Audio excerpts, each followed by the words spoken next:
Bonjour mes frères et sœurs et bienvenue à cette méditation de la parole de Dieu du 19e dimanche du temps ordinaire, année B.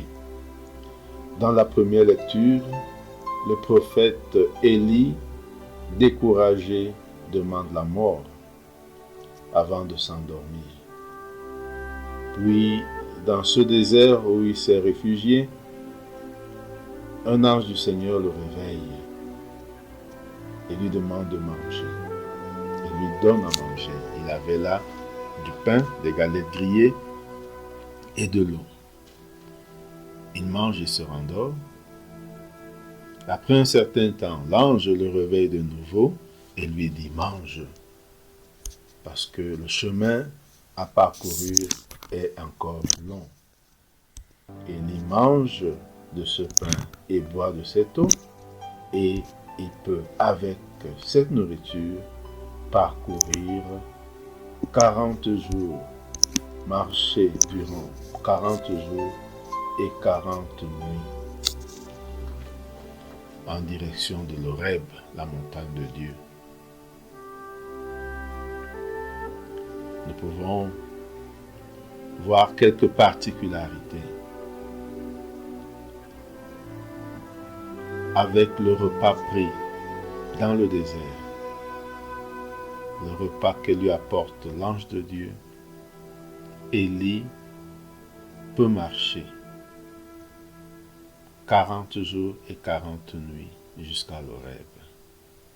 Le chiffre 40 nous rappelle les 40 ans du peuple de Dieu dans le désert, en marche vers la terre promise. Plus tard, les 40 jours de Jésus, 40. La symbolique du chiffre 40 que nous devons méditer. Toujours est-il que Dieu donne à manger à Élie et avec la force de cette nourriture, Élie peut aller jusqu'au bout, jusqu'à la montagne de Dieu.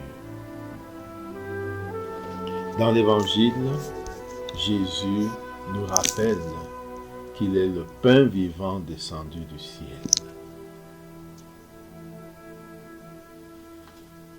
Moi, je suis le pain de la vie. Au désert, vos pères ont mangé la manne et ils sont morts. Mais le pain qui descend du ciel est tel que celui qui en mange ne mourra pas. Moi, je suis le pain vivant qui est descendu du ciel.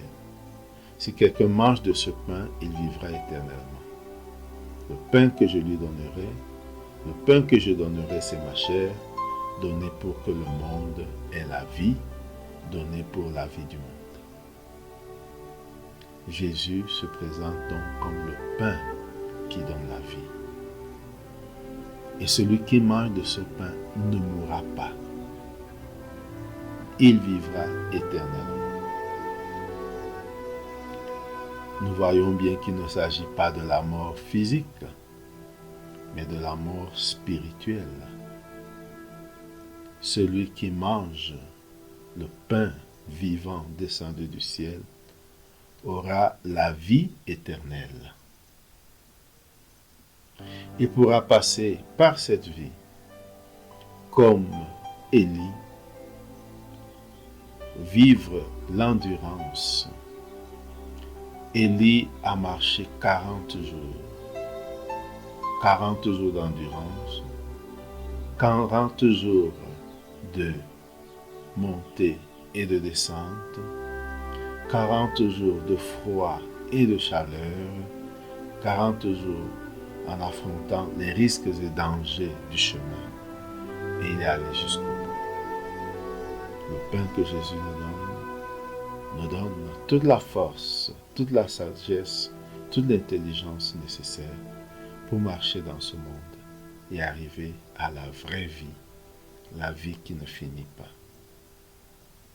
Rendons grâce à Dieu qui nous alimente et qui nous donne des forces pour avancer, toujours avancer, malgré les obstacles, toujours avancer et arriver au but, à la vie, à l'allégresse, à la joie éternelle.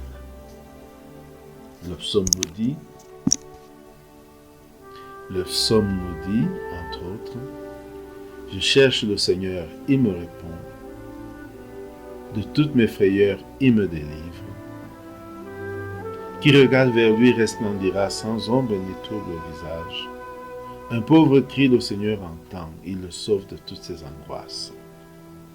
L'ange du Seigneur campe alentour pour libérer ceux qui le craignent. Écoutez et voyez, le Seigneur est bon, heureux qui trouve en lui son refuge. » Mes frères et sœurs, laissons-nous alimenter par le pain de vie. Le pain est la parole de Dieu, premièrement. L'homme ne vit pas seulement de pain, mais de toute parole qui sort de la bouche de Dieu. Le pain, c'est d'abord la parole de Dieu, et ensuite le pain, c'est le corps du Christ. Le Christ sacrifié pour nous donne son corps pour que nous ayons la vie. La deuxième lecture nous propose aussi un chemin de bonheur. Nous qui cherchons le bonheur, que nous dit Paul. N'attristez pas le Saint-Esprit de Dieu. Amertume, irritation, colère, éclat de voix insulte, tout cela doit être éliminé de votre vie, ainsi que toute espèce de méchanceté. Soyez entre vous pleins de générosité et de tendresse. Pardonnez-vous les uns les autres, comme Dieu vous a pardonné dans le Christ. Oui, cherchez à imiter Dieu, puisque vous êtes ses enfants bien-aimés. Vivez dans l'amour, comme le Christ nous a aimés et s'est livré lui-même pour nous. Nous avons le choix, mes frères et sœurs, entre vivre dans l'amertume, dans l'irritation, la colère, les éclats de voix, les insultes, être méchant, ou alors être plein de générosité et de tendresse, pardonner comme nous avons été pardonnés. Être